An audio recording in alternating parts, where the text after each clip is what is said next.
Hello and welcome to Sister Sister. My name is Susan, and Sister Sister is a series that brings you the stories of Nigerian women who now live in the United Kingdom.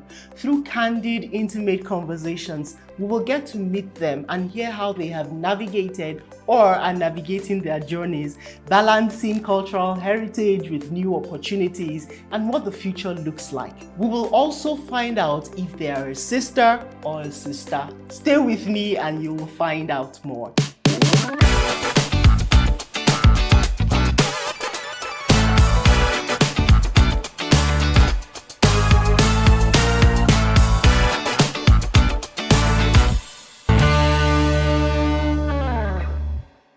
On this episode, we meet Lady Deborah Etame Ajobena Ojo, a phenomenal woman of many parts. She is a professional senior business analyst, a serial entrepreneur, fashion enthusiast, politician, and so much more. Lady Dee, or Debbie, welcome to Sister Sister. Thank you for having me around. It's great to have you. Thank you. Now, first of all, I need to ask, how do you survive juggling everything you do before we even go deep down into like the meat of the matter? I think more or less it's about having your time being well planned and also making sure you enjoy everything you're doing and you're not under any pressure at all. So for me, it's having the passion, enjoying it, and prioritizing time in everything I do. Fantastic. That's why you're a senior professional business analyst. Right. Now, tell us a little bit about your background and your story and how you ended up in the United Kingdom from Nigeria. Okay, well, my story is a very long one. So the abridged version. Yes. So I first came into the United Kingdom in 2002, where I came to do my master's, which was in financial management. I did that up until 2004. Then I found somebody here, got married, went back home because I had a job waiting for me. Went back and he said, oh, no, we need to come. He was based in the UK and I came. It wasn't easy because you can imagine you had got a job after uni, back then. And I came back. I was very sure and certain what I wanted. So after 10 years, again, I got a job, went back to Nigeria.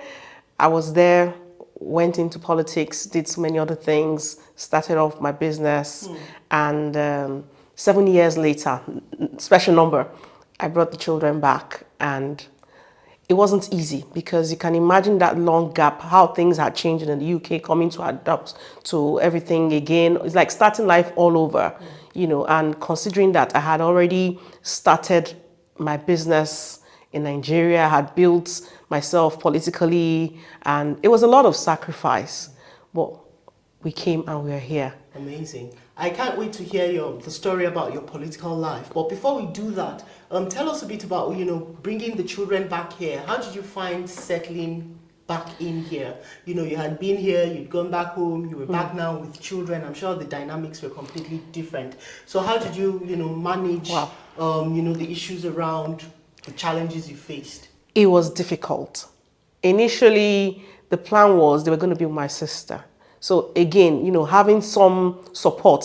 I wouldn't say my case was as bad, but it was really bad because, there's so much people can accommodate you in a place for. And then sometimes maybe one spouse is not happy that, you're here with your children. We are so much in the house. So at some point, the council had to move us to a one bed, and this COVID then happened during that period of time.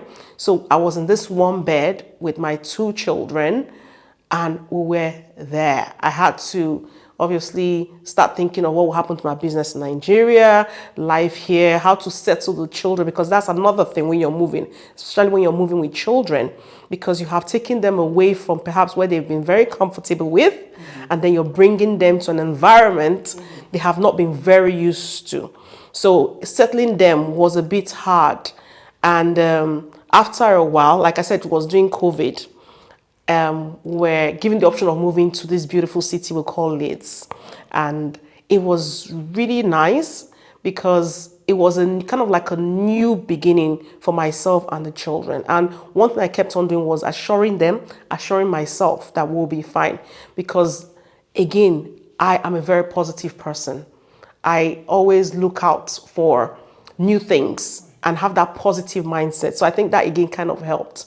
So we came in, luckily we got some support from the council that I felt they were pushing us into leads, but it was good because it was during COVID. So things weren't so difficult and hard. And as time went on, one thing I would say is try to put that smile in your face, regardless of whoever you meet. I didn't know anybody. I've never been up north before, never in my entire life. But somehow I had an amazing neighbor. They saw that we just moved in, knocked on my door, hello, and that was how life started. So gradually picking up. But I think the most important thing is having a positive mindset and make sure you're carrying the children also along and you're encouraging them. Amazing. Have a positive mindset. I mean, that's really golden, Debbie. That's really golden.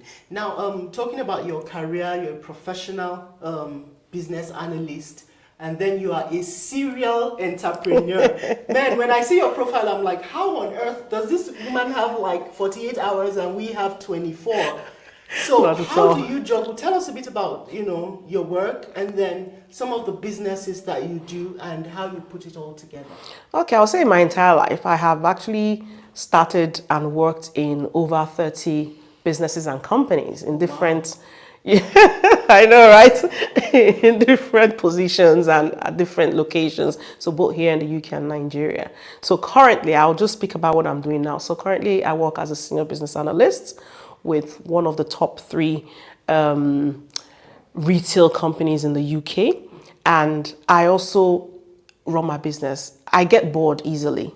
That's one thing about me. So I think of what to do. But everything I do is around the lifestyle and well-being of a person, of an individual, of families and everything. So I have a cleaning company. I have a beauty, makeup, facial studio. I have a food business. So we do special delicacies for events and for your personal consumption. I have that. She's laughing. Should I go on? I run a furniture interior company in Nigeria, so I still run that. I have 1 or 2 people who are working with me, but I only take certain contracts. Also here in the UK, I do public speaking.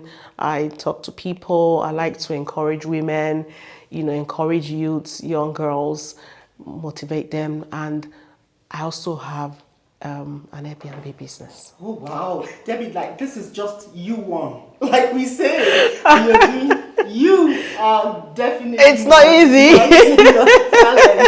Now, tell me. I know that back home, you're going to say something to women that are longing to. Oh, I don't have anything to do. I don't have a source of earning. You say something to that. But back home, I know that you ran for a political office, which I found really interesting. Tell me a little about that. Well, I ran for the position of House of Assembly in Delta State, Okwe constituency, where I come from. It wasn't easy. There's never been a woman who has run for that position. And it was tough. Normally, where I come from, women just, they open a shop, go to the market. They're just quiet at home, take care of their families. So when I came out, it was like, where is she going to, who is she, where is she starting from? But I was so glad that I got support from men and women, and they were like, wow, this is somebody who, she's coming with a new ideology, with a new mindset, with a new, I just kind of like had people endear to me, and I got that support. And what I did intentionally, because it was mostly men on my team, so I looked for about 3 women, who were still, they showed that passion too for politics, and I pulled them into my team, and I formed a team of 10. So we made sure we visited every village, every, little and big marketplaces. We went to the elders, the chiefs. We did all of that. It wasn't easy because financially it was consuming. Again, I had support from people. I had friends from my secondary school, from the Lagos Business School, where I'm an alumni of. People came and they rallied around me. I was in the APC party. That's the Action People's Front. I think we'll talk about that some other time. Let's hold it there. Fantastic. Now, I mean, there are a lot of women that wish watching this will probably feel, I wish I had the drive that you have. I don't know what to do, where to begin. What do you want to say to women that wish they could, even start and run a business or even go into politics, and they've done nothing about it?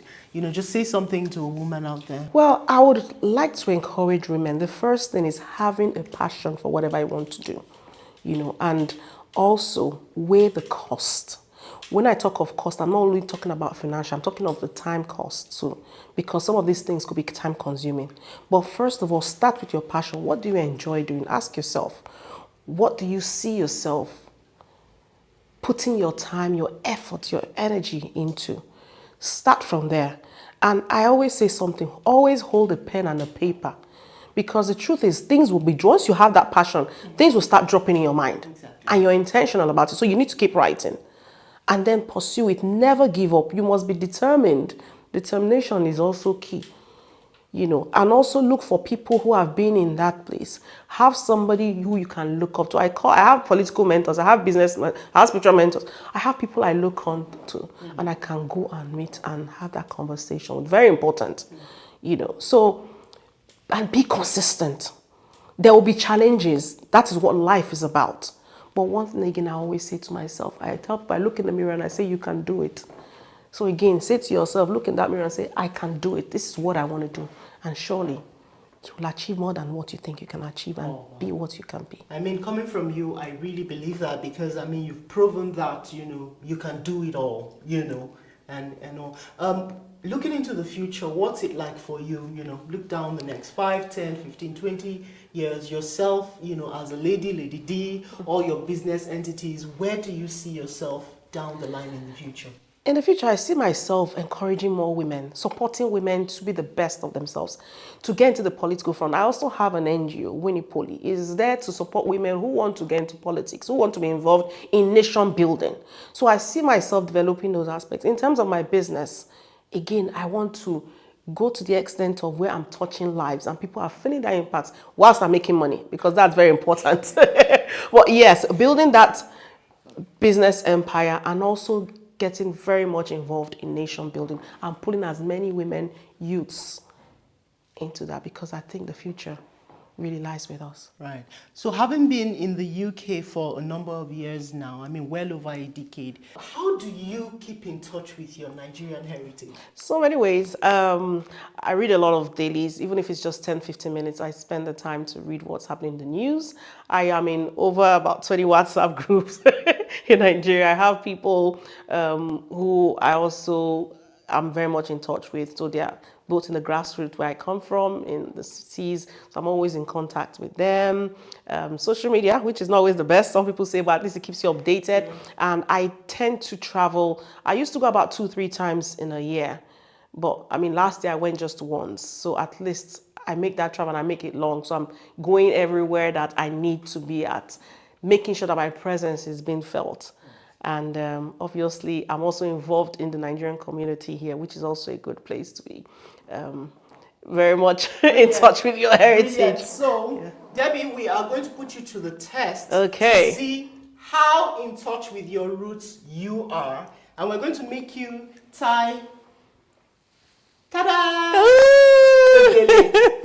Okay. Nice pink and gold ashoke. So let's see if you're a sister or a sister. All right. So we're going to count down. You have just 1 minute and you need to tie this, and your time starts now. Oh, wow.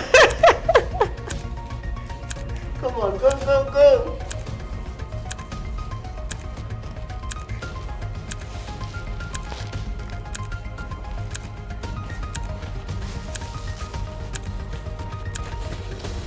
Okay.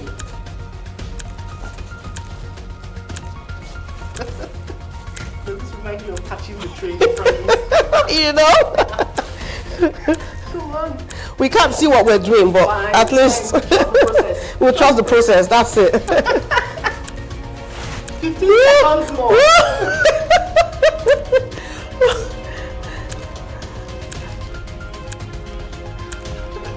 This is hard. You can do all things. 10 seconds more.